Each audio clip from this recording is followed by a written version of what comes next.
So once you've got all your existing tree information onto the drawing, you're going to want to produce a schedule, and we'll take a look at how you can do that in this movie. Going to our file here that has our plan on it, there are a couple of ways that you can do this. One is to use our predefined one, and another is to create your own, and we'll talk about both of those methods.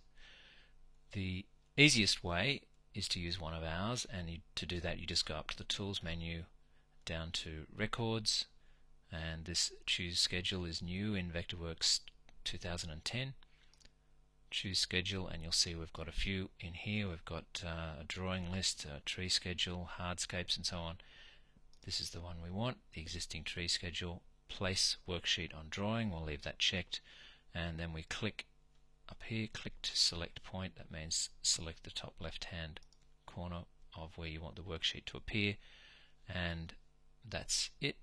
We've got the worksheet here, and you can see that it's all got all of the information in it. Now you're probably going to want to delete some of these fields or edit them or whatever. So let's have a look at how you would do that.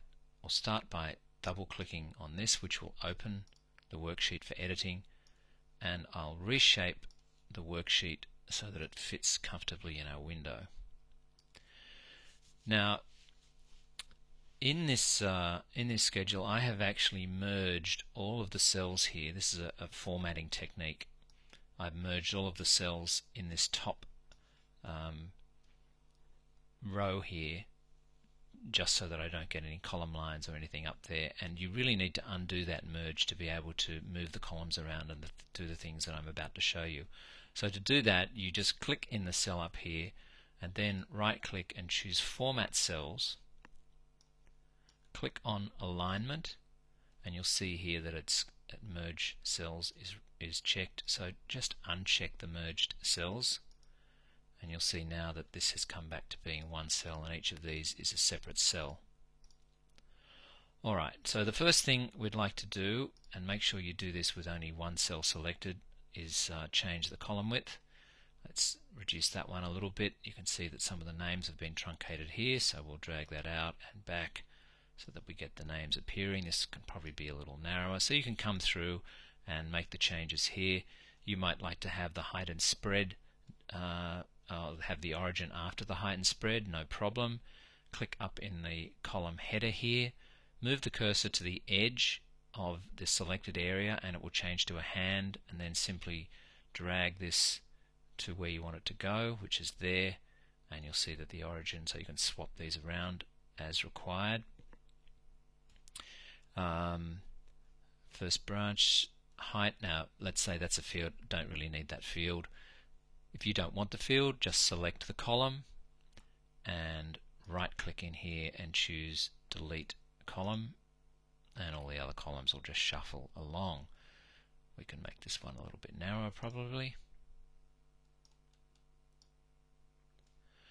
We've got the condition, we've got the life expectancy, the significance, what action is going to be taken, and notice that we're using wrapping in these cells here, and that's why the cells are the height that they are, because I'm sacrificing the width of the worksheet but increasing the length. So, but you can drag cells, the cell widths up if you want to set them by moving the cursor to here and dragging up or down. Let's just move further along. So you might say, look, I don't need the reduced level, don't need the age, the year planted, date assessed. I don't need any of those, so select the ones you don't need, and again right click, delete columns, and then we've got some notes added, but the notes are probably going to be a bit longer than that. So once you're done with the editing, you can go, yep, that looks pretty good. We can close this down, and the worksheet on the drawing is going to adjust accordingly. Again, if you want to come in here, let's say you want to change the font or anything like that, you can do that. If you want to do the whole thing at once, as with all worksheets, just click in this top left corner cell here. That will select the whole worksheet. Then move the cursor back over here, and you can go Format Cells, and we can go to Font, and the font can then be chosen from the list here, and you might say, look, I want to have whatever it is. I have no idea what this font looks like, but we'll choose that. And whether it's any of the other aspects here, this is great. This is not filled out because there are varying font sizes. So if I do set a number here, it will set all of the text sizes to the same.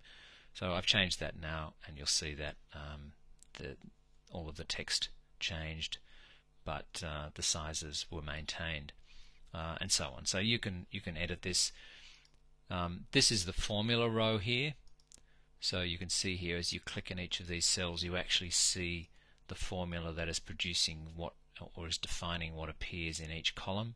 Generally, you want to hide that once you've finished editing the worksheet, and you can do that by coming up here to the little worksheet menu and clicking there and just choosing database headers, and that will then hide that row. I'll just turn that row back on again, and let's just click in the formula row, and you'll see that this formula row has a sort icon in it. And I'll just make it a little bit wider. I'll just undo that and select one cell. Make that a little bit wider so you can see it. Alright, select all of that row there, and you can see that there's a sort icon in there. If I take that out, then these are not going to be sorted. They'll be sorted in the order that the trees were placed on the drawing. If you select this row and you drag the ascending sort icon in here, then these will sort correctly, and you can see we've used a leading 0 here so that the first group of 0 to 9 numbers sort correctly, or 1 to 9. Alright, I think that'll do for this particular worksheet. So we'll turn off database headers again and then close it down, and then we've got our worksheet there.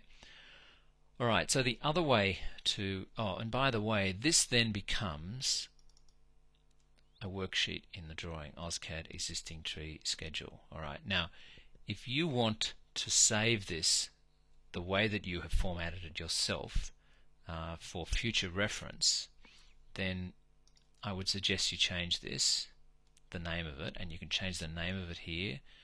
So we're displaying the contents of the existing file, which is the existing tree demo file.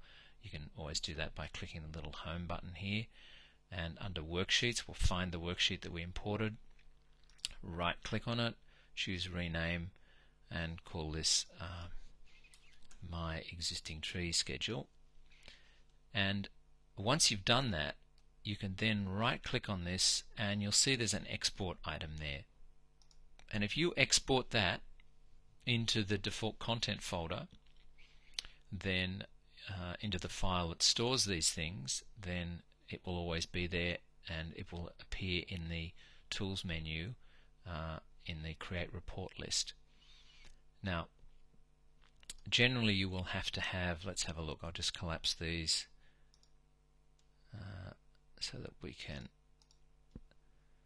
just scroll down here. Reports we're looking for. Okay, reports schedules. Now we have landmark schedules and window reports. So let's go for landmark schedules, and in there you'll find that there's the OzCAD schedules. This is a Vectorworks file that I've put into my user folder, and if I click OK, it will export that into the that file, so that now in the next project when I want to create a report, I'll come up here, choose schedule. You'll see that that report that you have customized is now sitting there in the list ready for you to use in the next project.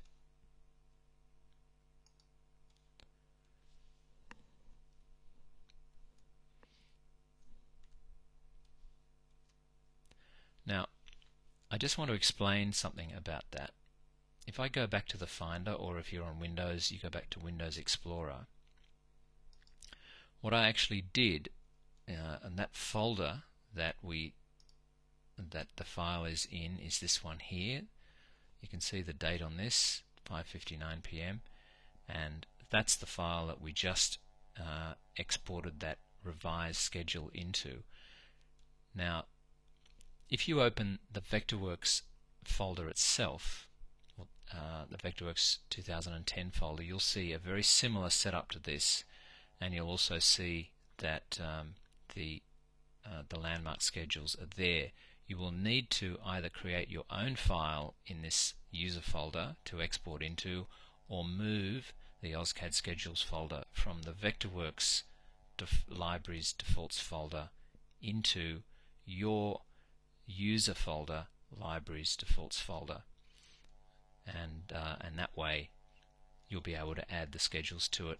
And this is a folder that generally you'll back up, and that will mean that even if you then reinstall Vectorworks for whatever reason, because these custom schedules were stored in your user folder, then it won't be affected by reinstalling Vectorworks.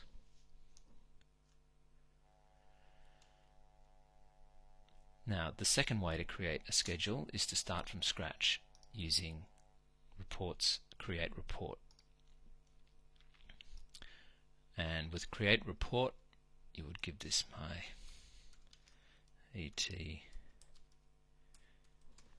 schedule, and we choose here the existing tree. There it is. And then probably best if you delete these and then just put back in the ones that you want. So we'll go remove all and then decide what we want. Well, probably the tree number first, then the botanical name, add that, then the common name, add that, and then just go through and choose any of the things that you need here. Diameter at breast height, maybe the condition, life expect. Now, if you're going to put the condition in, don't put that one in or remove that. Put in the custom condition. So we'll go add custom condition, add the custom one here, the custom life expectancy, the custom significance, custom action, and maybe the notes field. So these are the columns that we've got. You can always put the cursor in this column and drag them around once you've added them all. Let's go with that. Click OK. And so we've got a similar looking schedule to the one we created. It's not formatted, so you've got a bit more work to do, obviously. But there it is. So that's basically creating a schedule from scratch. And again, once you've created this and formatted it, you can export it out to the library file.